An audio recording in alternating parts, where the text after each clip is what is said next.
ஓம் சாந்தி. அவ்யக்த முரளி 8/7/1973. அவ்யக்த பாப்தாதா, மதுபன். நேரத்தின் அழைப்பு.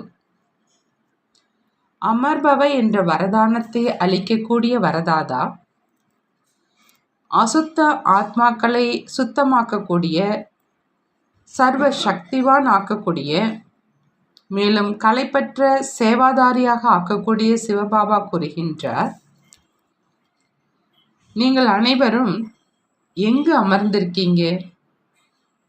அனைவரும் மேலாவில் அமர்ந்திருக்கீங்களா என்ன? அதுதான் நடைமுறையில மேலா, மற்றவை எல்லாம் நினைவு சின்னமான மேலா. இப்போ இந்த இனிமையான சந்திப்பின் மேலாவின் நினைவாக அநேக இடங்கள்ல அநேக பெயர்கள்ல மேலா நடைபெற்று வருது. மேலாவில் விசேஷமாக சந்திப்பு நடைபெறுது. இந்த சந்திப்பு, அதாவது மேலா என்பது என்ன? இந்த நேரம் முக்கியமா ஆத்ம ரூபத்துல பரமாத்மா பாபாவுடன் சந்திக்கக்கூடிய மேலா.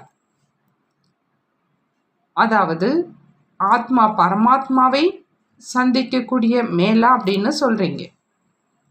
ஒரு சம்பந்தத்துல மட்டும் அல்ல, பாபா கிட்ட சர்வ சம்பந்தத்தில் சம்பந்தம் வைத்து சர்வ பிராப்திகள் அடையும் மேலா. ஒரு வினாடியில சர்வ சம்பந்தங்களை பாபா கிட்ட வைத்து சந்திப்பதன் மூலம் சர்வ பிராப்திகளை தானாகவே அடையிறீங்க. மேலும் பிற மேலாவில் செலவு செய்ய வேண்டியிருக்குது. ஆனால் இந்த மேலா சர்வ பிராப்திகளையும் அடையும் மேலா. மற்ற மேலாவில் ஏதாவது பிராப்தி கிடைத்தாலும் சிறிது கொடுத்த பிறகுதான் பிராப்தி கிடைக்குது.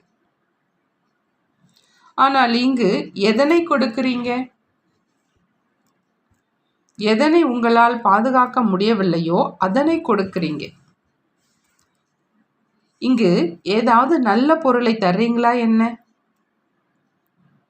எந்த பொருளை வைத்து நீங்கள் பாதுகாக்க முடியலையோ அதை பாபா கிட்ட தர்றீங்க. இதனால பாபாவை என்ன ஆக்கிடுறீங்க? சேவாதாரியாக ஆக்கிட்டீங்க. தன்னுடைய பொருளை பாதுகாக்க வேலைக்காரன் வைக்கிறாங்க. எதனை உங்களால் கட்டுப்படுத்த முடியலையோ அதனை பாபாவிடம் கொடுத்துட்டீங்க. வேற என்ன கொடுத்திருக்கீங்க? குப்பையை கொடுத்து பல மடங்கு பிராப்தி அடைவது அப்படின்னா அதனை கொடுப்பது என்று சொல்வதா அல்லது அடைவது என்று சொல்வதா? அதனை அடைவது என்று தானே சொல்ல முடியும். மற்ற மேலாக்களை கொடுக்க வேண்டி இருக்குது. ஒருவேளை அடைந்தாலும் ஏதாவது ஒன்றை கொடுத்து தான் அடைய வேண்டி இருக்குது. அது என்ன பெரிய விஷயம்? ஆனால் இந்த மேலா அனைத்து பிராப்திகளையும் அடையும் மேலா. எதனை வேண்டுமோ எவ்வளவு வேண்டுமோ பிராப்தியாக அடைய முடியும். இப்படிப்பட்ட மேலா வேறு எங்காவது பார்த்திருக்கீங்களா? அப்படிப்பட்ட மேலாவுக்கு நீங்க வந்திருக்கீங்க. மேலாவில் ஒன்று சந்திப்பு, மற்றொன்று என்ன நடைபெறுது? அந்த மேலாவில் அழுக்காகிடுறாங்க. ஆனால் இந்த மேலாவில் என்ன ஆகுறீங்க? சுத்தமாகறீங்க. சுத்தம் ஆகிட்டீங்களா அல்லது இன்னும் ஆகிக்கொண்டே இருக்கீங்களா? தூய்மையான பிறகு என்ன நடைபெறுது? அலங்காரம் நடைபெறுது. திலகம் வைக்கிறாங்க. இப்பொழுது நினைவு என்ற திலகம் அணிஞ்சிருக்கீங்க. தெய்வீக குணங்கள் அப்படிங்கிற அலங்காரம் தனக்கு தானே செய்து கொள்கிறீர்களா?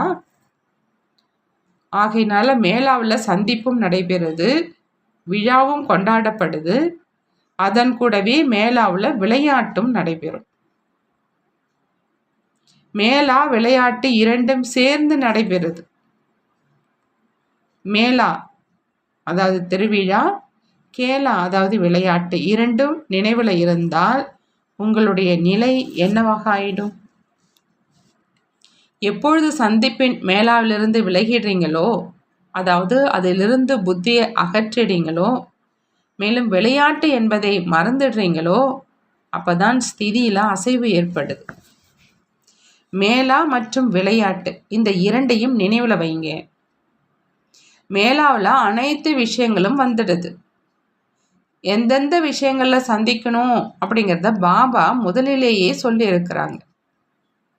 மேலாங்கிற வார்த்தையில சமஸ்காரத்தினுடைய சந்திப்பு, பாபா மற்றும் குழந்தைகளுடைய சந்திப்பு, சர்வ சம்பந்தத்தின் மூலம் அனைத்து பிராப்திகளின் மேலா, இவை அனைத்தும் இதில் அடங்கிடுது. இந்த உலகம் ஒரு விளையாட்டு, இது முக்கிய விஷயம். அதன் கூடவே மாயையினுடைய பரீட்சைகள், பிரச்சனைகள் வருது. இவை அனைத்துமே ஒரு விளையாட்டு. இதனை விளையாட்டு அப்படின்னு புரிஞ்சுக்கிட்டா குழப்பம் அடைய மாட்டீங்க, பதிலாக மகிழ்ச்சி அடைவீங்க.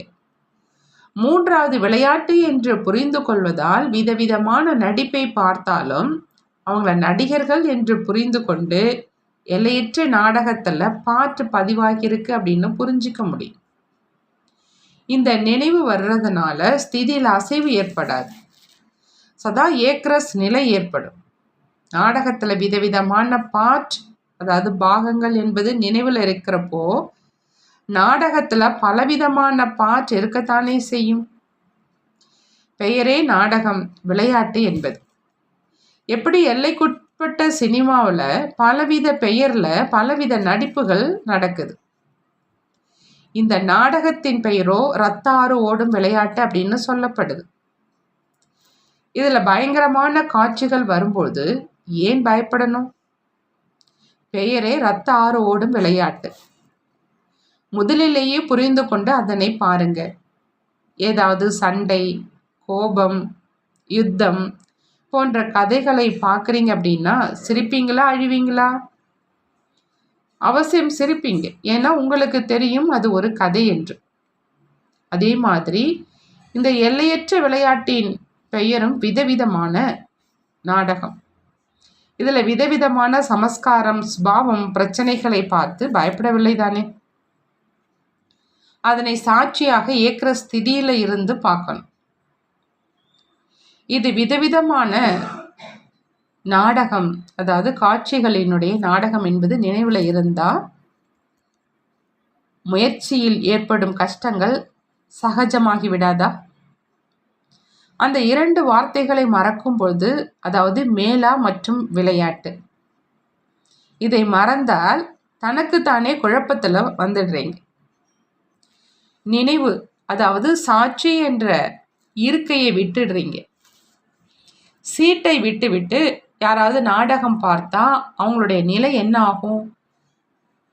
சீட்டில் அமர்ந்துக்கிட்டு நாடகம் என்ற நினைவோடு ஒவ்வொரு நடிகனுடைய நடிப்பையும் பார்த்தீங்கன்னா சதா மகிழ்ச்சியாக இருப்பீங்க இல்லையா? வாயிலிருந்து ஆஹா ஆகாங்கிற வார்த்தை தான் வெளிப்படும். ஆஹா, இனிமையான நாடகம், ஆஹா. ஏன் நடந்தது, என்ன ஆனது என்ற வார்த்தை வராது. ஆஹா என்ற வார்த்தையிலிருந்து மகிழ்ச்சியில திளைத்திருப்பீங்கிறத உணர முடியுது. சதா தன்னைத்தான் மாஸ்டர் சர்வ சக்திவான் அப்படின்னு அனுபவம் செய்வாங்க. அப்படி தன்னைத்தான் நடைமுறையில் அனுபவம் செய்கிறீங்களா? மேலாவிலிருந்து வெளியே வந்தால் குழப்பம் ஏற்படுது, மேலும் கையை விட்டால் குழப்பம் ஏற்படுது. இங்கு பாபாவின் கையை விட்டுடுறீங்க. பாபாவுக்கு கை கிடையாது, அதாவது ஸ்ரீமத் என்ற கையை விட்டுடுறீங்க. ஸ்ரீமத் அப்படிங்கிறது கை, புத்தியோகம் என்பது துணை. மேலாவில் எப்பொழுது பாபாவினுடைய கை மற்றும் துணையை விட்டுடுறீங்களோ அப்போ குழப்பம் ஏற்படுது. கை மற்றும் துணையுடன் இருந்தால் மகிழ்ச்சியாக இருப்பீங்க. ஆகினால சதா விளையாட்டு அப்படின்னு புரிஞ்சுக்கிட்டு பிறருடைய மற்றும் தன்னுடைய நடிப்பை பாருங்க. இது மிக சகஜமான பொதுவான பழைய விஷயம். பழைய விஷயத்தை நிரந்தரமாக ஆக்கிட்டீங்களா அல்லது அவ்வப்பொழுது மறந்துடுதா அல்லது சமயத்தின்படி நினைவில் வருதா? இந்த இரண்டு விஷயங்களும் சதா நினைவில் இருந்தால் நிரந்தர மகிழ்ச்சி, நிரந்தர சக்தி சொரூபமாக இருக்க முடியும். இப்பொழுது நேரத்தை சிறு சிறு விஷயங்கள்ல, சாதாரண எண்ணங்கள்ல தடைகளினால் இழக்கக்கூடாது. இப்பொழுது மாஸ்டர் படைப்பவராகி தன்னுடைய பிரஜைகளுக்கு, பக்தர்களுக்கு தான் அடைந்த பிராப்தியின் மூலம் வரதானங்களை கொடுக்கும் நேரத்துக்கு வந்துட்டீங்க. இப்பொழுது கொடுப்பதற்கான நேரம்தான், எடுப்பதற்கான நேரம் கிடையாது. ஒருவேளை கொடுக்கக்கூடிய நேரத்தில் எடுத்துட்டு இருந்தா கொடுப்பது எப்போ? சத்தியுகத்துல கொடுப்பீங்க? அங்கு தேவை இருக்குமா? இதுதான் தன்னுடைய படைப்புகளை நிறைக்கும் நேரம். தனக்காக நேரத்தை இழப்பது, தனக்காக சக்திகளை பயன்படுத்துவது, அதாவது சர்வ சக்திகளை காலி செய்து விடுவது. எதை சம்பாதித்தேனோ அதனை சாப்பிட்டு காலி செய்து விடுவது என்கிற நேரம் இப்பொழுது கிடையாது. சம்பாதிக்க, சாப்பிட முதல்ல நேரம் இருந்தது. ஆனால் இப்பொழுது என்ன நேரம்? எதனையெல்லாம் சேமிச்சிங்களோ அதனை மற்றவர்களுக்காக கொடுப்பதற்கான நேரம். இல்லை அப்படின்னா உங்களுடைய பக்தர்கள், பிரஜைகள் பிராப்தியிலிருந்து வஞ்சிக்கப்பட்டவராக ஆகிடுவாங்க, யாசிப்பவர்களாகவே இருந்துடுவாங்க. தாதா வரதாதாவினுடைய குழந்தைகள் நீங்க.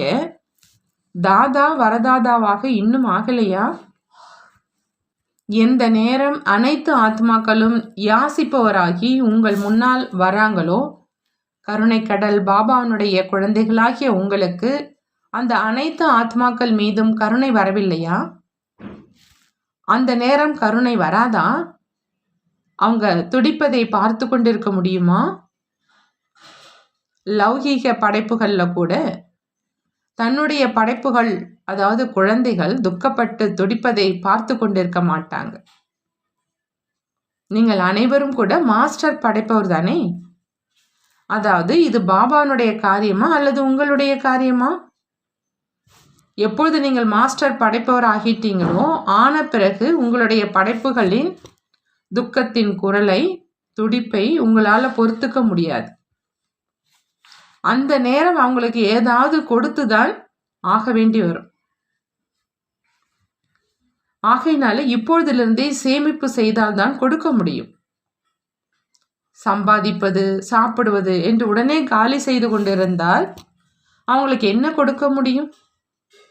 இப்பொழுது தன்னுடைய கணக்குகளை பாருங்க. இந்த நேரத்தின்படி மாஸ்டர் படைப்பவர் எந்த ஒரு கணக்கை பார்க்கணும்? என்னென்ன தவறுகள் செய்தேன் என்று பார்ப்பது சிறிய குழந்தை பருவத்தின் சார்ட் ஆகும். மாஸ்டர் படைப்பவர் தன்னுடைய எந்த ஒரு சார்ட்டை பார்க்கணும்? இன்று எந்த சக்தியை எத்தனை சதவிகிதம் சேமிச்சிருக்கேன் அப்படின்னு ஒவ்வொரு சக்தியும் முன்னால் வைத்து பார்க்கணும். இப்பொழுது சேமிப்பு சக்தியினுடைய கணக்கை பார்க்கணும். செலவிற்கு முற்றுப்புள்ளி வைக்கணும். இதுவரையில் இன்னும் செலவு செஞ்சுக்கிட்டே இருக்கீங்களா? பிறருக்கு கொடுப்பது என்பது செலவில்லை. ஒன்றை கொடுத்து லட்சத்தை வாங்குவது அது செலவு கணக்கில் வராது, அது சேமிப்பு கணக்கில் வந்துடும். தன்னுடைய தடைகளை போக்குவதற்காக சக்திகளை பயன்படுத்துவது செலவு கணக்கில் வருது. எப்பொழுது தடைகள் வருதோ அப்போ அதனை நீக்கிவிட நேரத்தை செலவு செய்கிறீங்க, ஞான செல்வத்தை செலவு செய்கிறீங்க. இந்த அனைத்து செலவுகளையும் இப்பொழுது சிக்கனப்படுத்த வேண்டும். எப்படி அந்த அரசாங்கம் கூட சிக்கனத்துக்கான திட்டம் தீட்டுது, இப்போ சிக்கனத்துக்கான திட்டம் தீட்டுங்க அப்படின்னு சர்வ சக்திவானுடைய அரசாங்கம் கூட குழந்தைகளுக்கு கட்டளையிடுது. இப்பொழுது கொடுத்து கொண்டே இருக்கவும், இன்னும் அடைவதற்கு ஏதாவது இருக்குதா என்ன? இன்னும் இருக்குது அப்படின்னா இன்னும் பாபா முழுமையா ஆஸ்தியை தரலை அப்படின்னு ஆயிடும். ஆனா பாபா தன்னிடம் எதையும் வைத்து கொள்ளவில்லையே. அவர் ஒரு வினாடியில தன்னுடைய ஆஸ்தி அனைத்தையும் தந்துடுறார். அடைவதற்கு எதுவும் இருப்பது கிடையாது. ஆகையினால இப்பொழுது சிக்கனப்படுத்துங்க. செலவு செய்யும் பழக்கத்தை ஏற்படுத்தாதீங்க. சேமிப்பு செய்வதற்கு சிலருக்கு வருவதே இல்லை, சேமிப்பதே கிடையாது அப்படின்னா மேலும் மேலும் செலவு செஞ்சு கடன் வாங்கும் பழக்கம் ஏற்பட்டுடுது. இங்கு கூட தன்னுடைய சக்திகளை செலவு செய்துட்டு பிறகு தாதி தீதி பாப்தாதா ஏதாவது கொடுங்க அப்படிங்கிறாங்க, கடன் வாங்குறாங்க. நான் யாருடைய குழந்தை என்பதை முதல்ல சிந்திச்சு பாருங்க.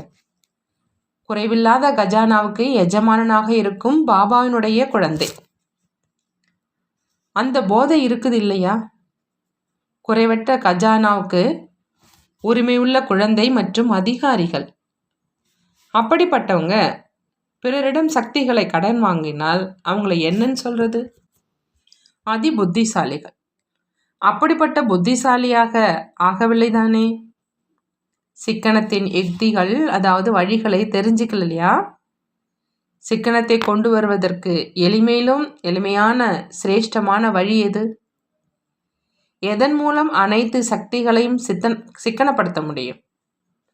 பட்ஜெட்டை எப்படி உருவாக்குறீங்க? முதல்ல உருவாக்குனாதான் பிறகு சோதனை செய்ய முடியும். எப்படி உருவாக்குனால் தானாகவே சேமிப்பாகும்? பட்ஜெட் உருவாக்கவும், அதாவது தன்னுடைய புத்திக்கு, வார்த்தைக்கு, பிறகு கர்மத்துக்கு, அனைத்துக்கும் ஒவ்வொரு நேரமும் செயல்களை நிச்சயம் செய்யுங்க. பட்ஜெட் தயாரிக்கும் பொழுது இவ்வளவு செலவு இதற்காக செய்யணும் அப்படின்னு நிச்சயித்து விடுறீங்க இல்லையா? அந்த நிச்சயத்தின் அனுசாரமாகத்தான் செலவு செய்கிறீங்க. அப்பொழுதுதான் பட்ஜெட் படி காரியம் வெற்றிகரமாக முடியும். பட்ஜெட் போடுவது அப்படின்னா தினமும் அமர்ந்த வேலையில் தன்னுடைய புத்திக்கான திட்டம், வார்த்தை மூலமாக என்னென்ன செய்யணும், கர்மத்தின் மூலமாக என்னென்ன செய்யணும், இவை அனைத்தையும் நிச்சயம் செய்யவும். அதாவது 3 விதமாக தன்னுடைய டைரி எழுதணும். தினமும் டைரி எழுதுறதுனால புத்திக்காக என்ன திட்டம் போட்டிருந்தேனோ அதனை சோதனை செய்யணும். எப்படி நான் பட்ஜெட் போட்டிருந்தேனோ அப்படி காரியம் செய்தேனா? பட்ஜெட் போட்டது ஒன்று, காரியம் செய்தது இன்னொன்று, அப்படி இல்லை தானே? மனம், வார்த்தை, கர்மத்துக்கான திட்டத்தை தினமும் தீட்டுங்க. இதுதான் சக்திகளை சேமிப்பதற்கான யுக்தியாகும்.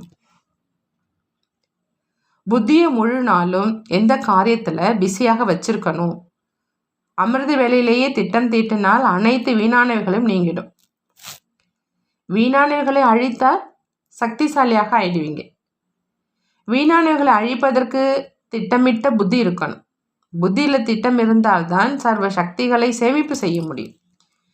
ஏன்னா சக்திகளை அதிகமாக வீணானவற்றிற்குத்தான் செலவு செய்கிறோம். ஒருவேளை வீணானதனுடைய கணக்கு நீங்கிட்டா சேமிப்பு தானாகவே ஆகிடும். வீணானதை அகற்றுவதற்கு தினமும் குறிப்பு எழுதணும். இன்று புத்தியில் விசேஷமாக இந்த சங்கல்பம் வைக்கணும். இன்று இப்படிப்பட்ட வார்த்தை பேசணும். என்ன கர்மம் செய்யணும்? இவ்வாறு தனது நேரத்தை நிர்ணயம் செய்யுங்க. இப்படி திட்டம் தீட்டுறதுனால எதிலெல்லாம் சக்தி வீணாகுதோ அவை அனைத்தையும் சேமிப்பாகிடும். யார் வீணாக்குவதில்லையோ அவங்க நன்றாகிடுவாங்க. வீணாக்குறவங்க ஒருபோதும் நன்றாக முடியாது. அந்த அனைத்து விஷயங்களையும் பாருங்க. மேலும் சிக்கனத்தை அதிகப்படுத்துங்க. அப்பொழுதுதான் மாஸ்டர் படைப்பவராக முடியும். இப்போ மாஸ்டர் படைப்பவராகி படைப்புகளை பாலனை செய்வதற்கான சக்தி இன்னும் வரல. மாஸ்டர் படைப்பவர் ஆகலை அப்படின்னா என்னவாக நேரிடும்? யாருக்காவது பாலனை கொடுக்க வரலை அப்படின்னா அவங்க பிறருடைய பாலனையில் செல்ல நேரிடும். மாஸ்டர் படைப்பவர் ஆகுவதற்கு பதிலாக படைப்பாகிடுவீங்க. மாஸ்டர் படைப்பவராக வேண்டும் இல்லையா? அதற்கு 2 வார்த்தைகளை நினைவில் வைக்கணும். மேலா, விளையாட்டு. எப்பொழுதும் இந்த 2 வார்த்தைகள் நினைவில் இருந்தால் சேமிப்பாகிட்டே இருக்கும். எண்ணம், சொல், செயல் வீணாவதிலிருந்து சிக்கனப்படுத்த முடியும். அதற்காக தன்னுடைய நியமங்களில், அதாவது சட்ட திட்டங்களில் உறுதியாக இருக்கணும்.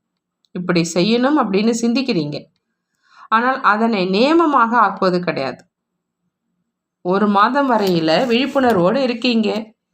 பிறகு மாயை மூர்ச்சடைய வைக்கும் காரியத்தில் ஈடுபடுத்திடுது. அதற்காக என்ன செய்யணும்? யாராவது விழிப்புணர்வு இல்லாத போது அவங்களுக்கு ஊசி மேல் ஊசி போட்டு விழிப்புணர்வை ஏற்படுத்துகிறாங்க. அதுபோல் அறுவை சிகிச்சை செய்யணும் அப்படின்னா ஊசி போட்டு மயக்கமடைய வைக்கிறாங்க. அதனை பார்த்து பயந்துடக்கூடாதுங்கிறதுக்காக. ஆக மாயை நம்மை விழிப்புணர்விலிருந்து மயங்க செய்து என்று எப்பொழுது நீங்கள் அனுபவம் செய்கிறீங்களோ அப்போ எந்த ஒரு ஊசியை போட்டுக்கணும்? கவனம் மற்றும் சோதனை, இந்த ரெண்டும் இருக்கவே இருக்குது. அதன் கூடவே அமிர்த வேளையில் பவர் ஹவுஸ் பாபா கிட்ட இருந்து முழு சக்தியை எடுப்பதன் முறையை அடிக்கடி சோதனை செய்யணும். அமிர்த வேலை பாபா கிட்ட புத்தியை இணைச்சிட்டா முழு நாளிலும் மாயனுடைய தாக்குதலிருந்து காப்பாற்றப்படுவீங்க. இந்த ஊசி குறைவாக இருக்குது, தொடர்பு சரியாக இருக்கணும். எழுந்து அமர்ந்தால் மட்டும் போதாது. எழுந்து அமர்ந்துட்டீங்க, அந்த நியமத்தை கடைப்பிடிச்சிட்டீங்க, ஆனால் தொடர்பு சரியாக இருந்துச்சா? பிராப்திகளினுடைய அனுபவம் ஏற்பட்டதா? ஊசி போட்ட பிறகு சக்திகளினுடைய அனுபவம் கிடைக்கல அப்படின்னா ஊசி மருந்து சரியாக வேலை செய்யலை அப்படி தானே அர்த்தம். அதுபோல் அமிர்த வேலை தொடர்பு, அதாவது அனைத்து சக்திகளின் அனைத்து பிராப்திகளினுடைய அனுபவம் ஏற்படணும். இதுதான் மிகப்பெரிய ஊசி. அமிர்த வேலை ஆரம்ப காலம் சரியாக இருந்ததா அப்படின்னு சோதனை செய்யணும். ஒருவேளை ஆரம்ப காலம் சரியாக இல்லை அப்படின்னா மத்திய கடைசி காலம் சரியாக இருக்காது. ஆரம்ப காலத்தில் நல்ல அனுபவம் செய்யலை அப்படின்னா இந்த உலக சிருஷ்டியின் ஆரம்ப காலத்திலும், அதாவது சத்தியுகத்திலும் அனைத்து சுகத்தையும் அனுபவம் செய்ய முடியாது. முழு நாளிற்கு ஆரம்பம் அமிர்த வேலை. அப்பொழுது எழாமல் சிறிது நேரம் சென்று எழுந்து நினைவில் அமர்ந்திருக்கீங்க, தொடர்பு ஏற்படுத்துறீங்க அப்படின்னா அங்கு எவ்வளோ கால தாமதமோ அங்கும் அவ்வளவு தாமதமாக வருவீங்க. ஏன்னா பாப்தாதாவை சந்திப்பதற்கான குழந்தைகளுக்கான நேரம் அதுதான். முதல்ல குழந்தைகளுக்குத்தான் வாய்ப்பளிக்கப்பட்டிருக்குது, பிறகுதான் பக்தர்களுக்கு அளிக்கப்பட்டிருக்குது. பக்தர்களுடைய நேரத்தில் நீங்கள் தொடர்பு வைத்தான் எப்படி வரதானங்களை அடைய முடியும்? எனவே இந்த காலத்துக்கும் அந்த காலத்துக்கும் சம்பந்தம் இருக்குது. பட்ஜெட்டினுடைய முதல் பெரிய பொருளே அதுதான், அமிர்த வேலை, அதாவது ஆதி காலம். நான் ஆதி காலத்தில் வருபவனா அல்லது சில பிறவிகள் சென்ற பிறகு வருபவனா என்று தன்னைத்தானே சோதனை செய்யணும். இங்கு மணி நேரம் என்பது அங்கு பிறவி. இங்கு எவ்வளோ நேரம் குறைவோ அங்கு அவ்வளவு பிறவிகள் குறைவு. பலவீனம் இதில் தான் இருக்குது. அனைவரும் அமர்ந்துடுறீங்க, அந்த நேர காட்சிகளை பார்த்தால் மிக வேடிக்கையாக இருக்குது.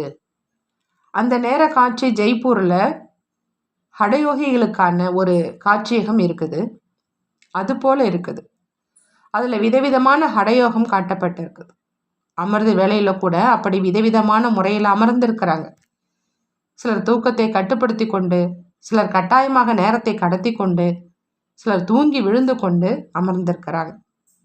எதற்காக அமர்ந்தோமோ அதை செய்வது கிடையாது. ஒற்றை காலில் நின்று தலைகீழாக நின்று தவம் செய்வது போல அந்த ஹடயோகத்தில் காட்டியிருக்காங்க. அதுபோல் ஒரு வினாடி நன்றாக செய்கிறாங்க, பிறகு ஒரு வினாடியில் ஒரு காலில் நின்று அடுத்த காலில் நின்று பிறகு விழுந்துடுறாங்க. இன்று ஏதாவது சேமிக்க வேண்டும் அப்படின்னு நினைக்கிறாங்க, ஆனால் ஏற்படுறது கிடையாது. இந்த காட்சியை பார்க்க வேண்டி வருது. சிலர் தூங்கிக்கிட்டே யோகம் செய்கிறாங்க, எப்படி அந்த யோகத்தில் முள்ளின் மீது படுத்து உறங்குறாங்க. ஆனால் இங்கு படுக்கையில் உறங்குறாங்க. அந்த நேர காட்சி மிக அதிசயமானதாக இருக்குது. அதனால் அமிர்த வேலையினுடைய மகத்துவத்தை உணர்ந்துக்கிட்டு அதனை வாழ்வில் கொண்டு வரும்பொழுது மகானாக நீங்கள் ஆக முடியும். ஆகையினால அமிர்த வேலைக்கு திட்டம் போடலை அப்படின்னா எதனை நடைமுறையில் கொண்டு வருவீங்க? சரியான திட்டம் போட்டால்தான் லௌகிக காரியத்திலும் வெற்றி கிடைக்கும். திட்டம் சரியாக இல்லை அப்படின்னா வெற்றி கிடைக்க முடியாது. எனவே அமிர்த வேலையில் தன்னுடைய மனம், வார்த்தை, கர்மத்தை எப்படி செயலாற்றணும் அப்படின்னு திட்டம் தயார் செய்யலை அப்படின்னா என்ன வெற்றி கிடைக்க வேண்டுமோ அது கிடைக்காது. இப்பொழுது இந்த மகத்துவத்தை தெரிஞ்சுக்கிட்டு மகான் ஆகவும், இப்பொழுது என்ன முயற்சி மீதம் இருக்குது அப்படிங்கிறத தெரிஞ்சுக்கிட்டீங்க இல்லையா? அமிர்த வேலையை சரி செய்து விட்டீர்கள் என்றால் அனைத்தும் சரியாகிடும். பிறகு முழு நாளும் எந்த ஒரு விக்னங்களாலும் குழப்பமடைய மாட்டீங்க. சதா சந்தோஷமாக இருப்பதில், சக்திசாலியாக இருப்பதில் அமரர்கள் ஆயிடுவீங்க. அமிர்த வேலையில் தான் அமர்பவ அப்படிங்கிற வரதானம் கிடைக்கிது. அதனை அடையலை அப்படின்னா முயற்சி கடினமாகத்தானே இருக்கும். முயற்சி செலவு இரண்டும் ஏற்படுது. அமர்பவ அப்படிங்கிற வரதானம் இருந்தால் கடின முயற்சி, செலவு இரண்டிலிருந்தும் விடுபட்டுடுவீங்க. நல்லது. சதா பாபாவுடன் இருக்கக்கூடிய, ஒவ்வொரு வினாடியிலும் சங்கல்பத்திலும் சந்திப்பை கொண்டாடக்கூடிய, ஒரு வினாடி ஒரு சங்கல்பத்திலும் மேலாவிலிருந்து விலகாத, சதா சாட்சி மற்றும் நினைவு என்ற இருக்கையில் ஸ்திரமாக இருந்து ஒவ்வொரு காட்சியும் பார்க்கக்கூடிய தீவிர புருஷார்த்தி. ஒரு வினாடியில் எண்ணத்தை சொரூபத்தில் கொண்டு வரக்கூடிய அப்படிப்பட்ட தீவிர முயற்சியாளர் அமர்பவ என்ற வரதானத்தை அடைந்த குழந்தைகளுக்கு பாப்தாதாவின் அன்பு நினைவுகள் மற்றும் நமஸ்தே. நாமும் நம்மளுடைய பாப்தாதாவுக்கு அன்பு நினைவுகள் மற்றும் நமஸ்தே செய்வோம். முரளியினுடைய சாரம், மேலா மற்றும் விளையாட்டு இரண்டும் நினைவில் இருந்தால் ஸ்திதியில் அசைவு ஏற்படாது. மேலா மற்றும் விளையாட்டு இரண்டும் நினைவில் இருந்தால் ஸ்திதியில் அசைவு ஏற்படாது. இரண்டாவதாக, சீட்டை விட்டு நாடகத்தை பார்த்தால் நிலை என்ன ஆகும்? சீட்டில் செட்டாகி விதவிதமான நாடகத்தை பாருங்க. நாடகம் அப்படிங்கிற அந்த நினைவில் இருந்து பார்த்தால் விதவிதமான நடிகர்களுடைய நடிப்பை பார்த்தாலும் சதா மகிழ்ச்சியாக இருப்பீங்க. வாயிலிருந்து ஆஹா ஆகாங்கிற வார்த்தையே வெளிப்படும். மூன்றாவது, மாஸ்டர் சர்வசக்திவான் எந்த ஒரு சார்ட்டை பார்க்கணும், இன்று எந்த சக்தியை எத்தனை சதவிகிதம் சேமிப்பு செய்தேன், இப்படி தற்பொழுது சேமிப்பு கணக்கை பார்க்கணும். வீணாக்கிறவங்க ஒருபோதும் நன்றாக முடியாது. நல்லது. ஓம் சாந்தி. நன்றி பாபா. நன்றி.